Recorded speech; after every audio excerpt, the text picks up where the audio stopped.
Hello ladies and gentlemen, Kate here from Ravencroft Guitars, and welcome to another build video. We're going to be starting a brand new build in this one. I don't have a clever name for it, but this build is going to be done for a raffle for the Stollery Children's Hospital as part of the Extra Life fundraiser. The previous guitar that I built on this channel was for the same fundraiser. That one was done in an auction and raised $1,000, which is amazing. This one is going to be in the form of a raffle. So we'll see if that performs better or worse, much the same. Don't know, experimenting with what the best formatting for these is. Yeah, so for this one, we're going with a base wood body, no fancy top or anything like that.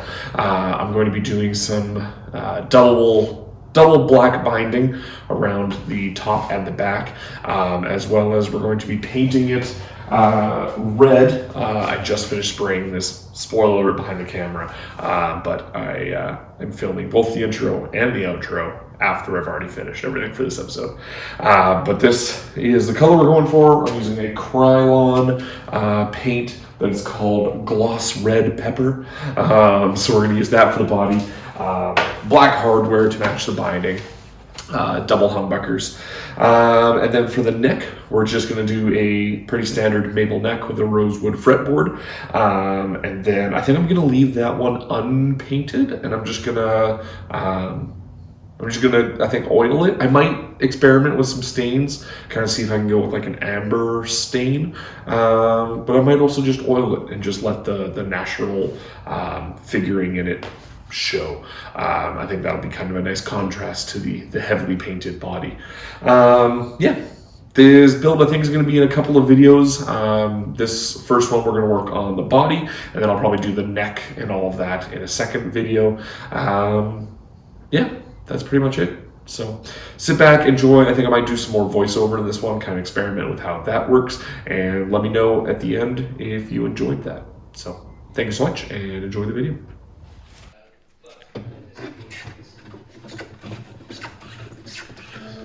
Alright, so like I said, I'm going to try some voiceover with this one. It's my first time doing it, so if you don't enjoy it, let me know. Here, just getting ready to joint up the body, going through this with the hand plane. I think I'm really starting to kind of get the hand of using a hand plane, which is nice. It's kind of, I don't know, it's nice to be able to do things with your hands and not rely on power tools for everything. Kind of makes you feel more involved and more connected to the build itself.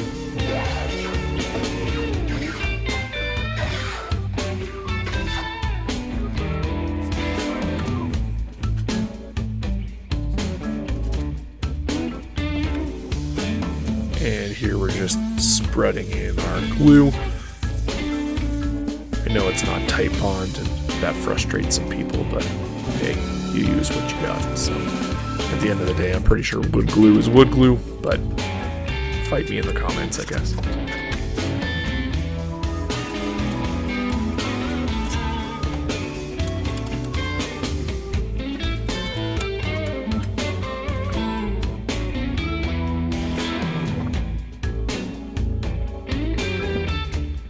The first of a couple sneak peeks at the neck. This piece of maple that I had wasn't quite wide enough for the headstock at the top, so I had to glue on some wings here.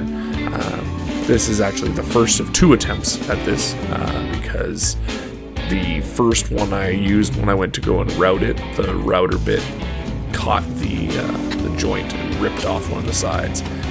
Pretty much destroyed it. So this is not the actual final piece that I use for the neck, but you get the idea. The process was still the same.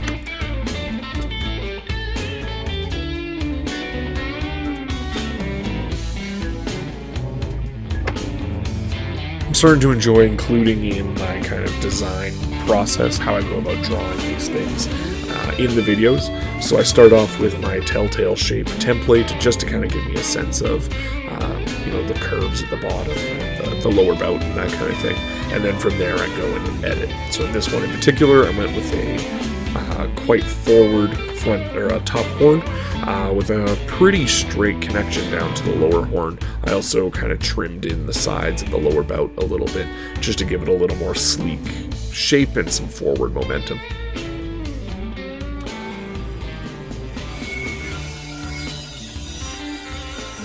And then I jump over to the bandsaw, and it looks like I finally have found a place I can put my phone to record this so that you guys can actually see what the heck I'm doing here.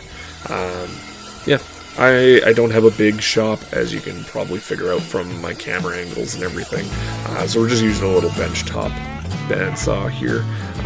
It's a Mastercraft because I'm Canadian, and Canadian Tire is amazing. Yeah, it's not huge, but it gets the job done. As long as I'm going slow, I can cut through pretty much anything.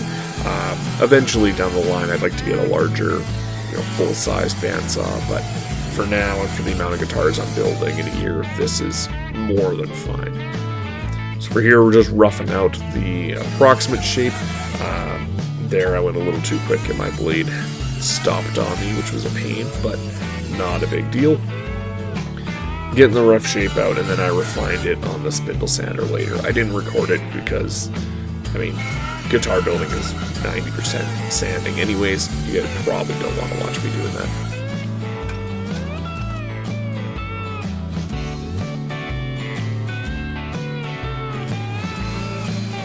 Now that being said, I couldn't let you guys get away with no sanding, so here's me just going over the edges. I find that my spindle sander leaves some pretty noticeable vertical marks on it, just as it's spinning and oscillating and everything. So I usually go over it with a palm sander afterwards, just to kind of rough those out, so it's not super obvious that I used a coarser grind sandpaper. Might be able to get away with this by changing out the grit that I use on my spindle sander a little bit more, but at the end of the day, this gets the job done just as well.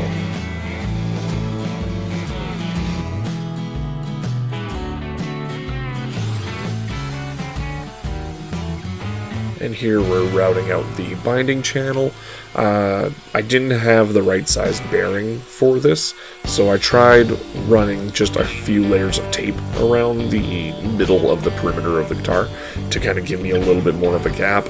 Still didn't work. Yeah, I ended up, after getting the binding in, I had to use the binding as the riding for the bearing as I went around and cleaned up the edges, which isn't ideal, but it is what it is.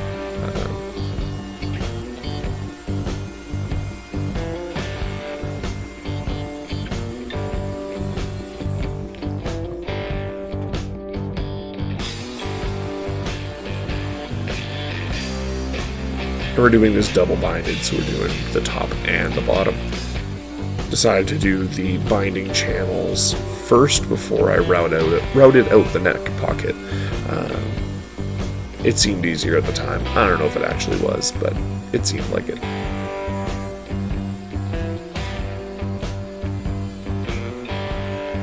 And before people get at me in the comments, yes, I know I should have clamped this down, but I'm not very intelligent, so.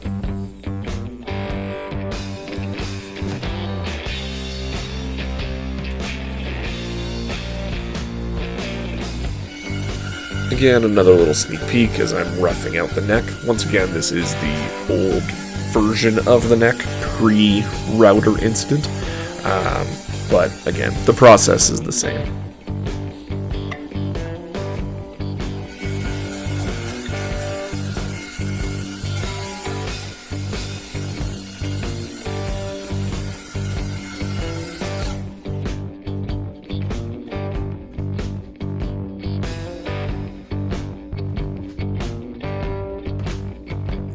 And here, using the Crimson Guitars template, routing out our cavity for the controls.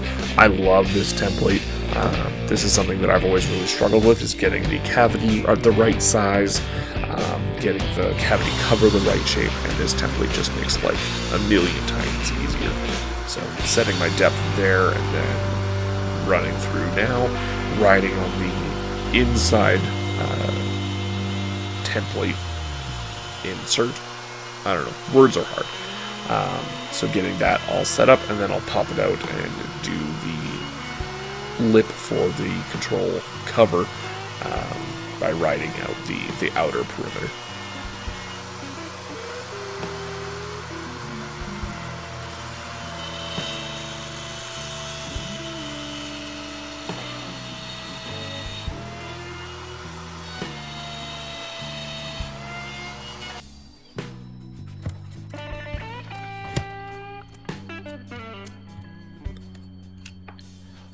Here we're gluing on the binding. This is probably my least favorite job when it comes to guitar building. Second only maybe to scraping it afterwards. So put a little bit of super glue and a 4-inch stretch there. Bring it in, suck it on nice and tight with the tape. One of my issues with this is that I always seem to end up using too much super glue, so I get quite a bit of squeeze out, and then cleanup is a rough time afterwards. Got my wife's hair dryer there for some of the tighter corners, particularly up at the top with that really sharp acute angle.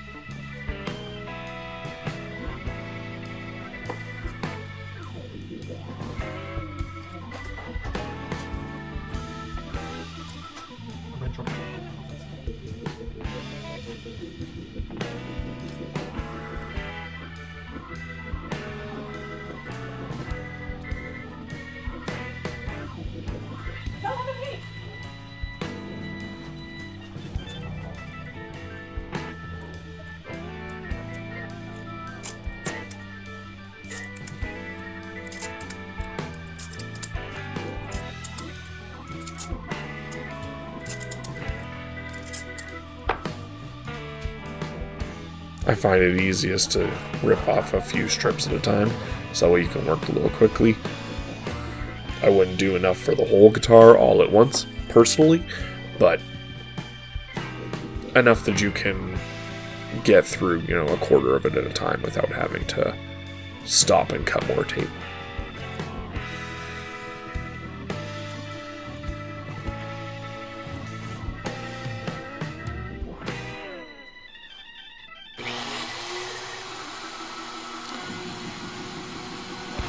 So after I installed the binding on the back, but before I did the binding on the top, I routed out my neck pocket. Here I'm using a template that I've got for a Les Paul shape. It works really well with the template that I use for my neck. Keeps everything nice and tight, so just use that even though the rest of the body doesn't really line up. It's the same thing I use for spacing out my humbuckers when I'm doing a double humbucker setup. Rounding out the pocket on the top before I put in the binding saves me trying to keep stability with the binding as it bridges that gap. This way I can do it in two completely separate pieces, just cutting it off once we get into the neck pocket, and then same thing on the other side, and then you just clean it up with a nice sharp chisel afterwards. It also gives you two fresh ends to meet at the back, which when you do it all in one piece can be a little tough to get that perfectly flush and line up properly.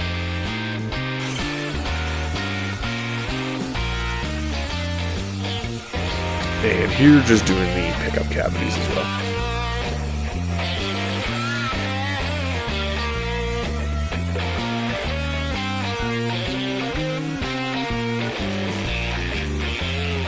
As you can see, this is after I've done the binding on the top, so I've already cleaned that up and everything.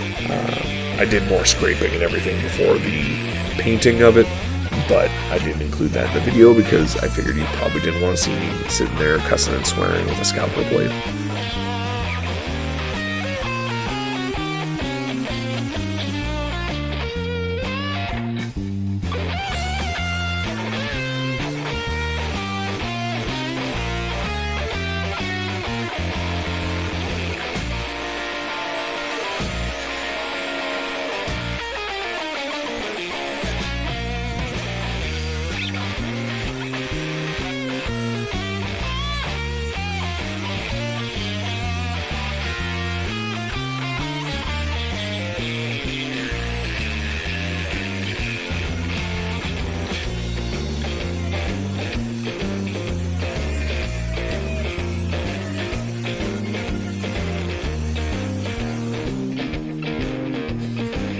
And then we're finishing it off with some red paint using Krylon All-in-One.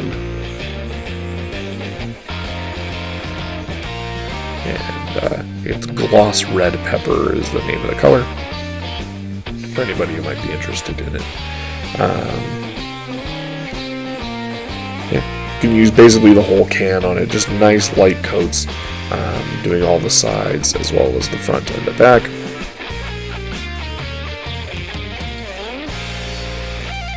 And about every third coat or so, I let it dry fully and then wet sand it down to get it nice and smooth.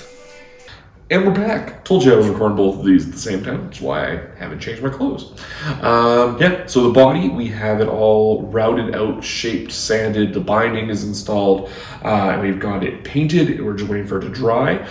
Once it has dried, I'm going to scrape the binding back so you can see it once again. And then I'm going to give it a clear coat and let that dry.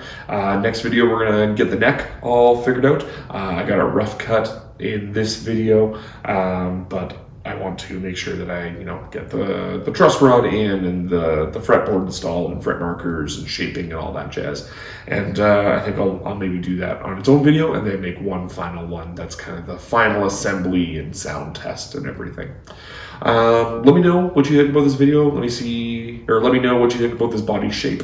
I think it's going to be pretty comfortable when it's all said and done, but also I think if I was going to do it again, I wouldn't do the binding. I would maybe do a different kind of finish, so that way I could have a little bit of a carve for belly and the arm on it.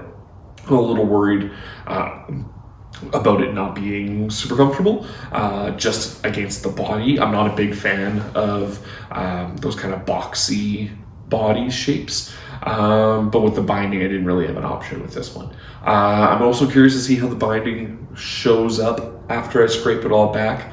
Binding is something I've only ever done once and it didn't turn out super great. It was in my GGBO 2021 build, and this one I'm a little worried that that it's gonna not have the same kind of luster and shine to it when it's all said and done, just because I did have to do some sanding with it. My router bits to put in the binding cavity around the outside, or track, or whatever you want to call it, the gap was a little off, so I had to go over again using the binding as the template on which my bearing of my router bit would ride on, and there's some scratches and stuff in there. I'm hoping they'll still be able to buff it out once I get it all good to go, but we'll see. It's all a learning experience, right? Yeah. Other than that, like I said, we'll work on the neck next episode, as well as make sure we get a cavity cover for the back, because I'm going to make that unpainted, just raw.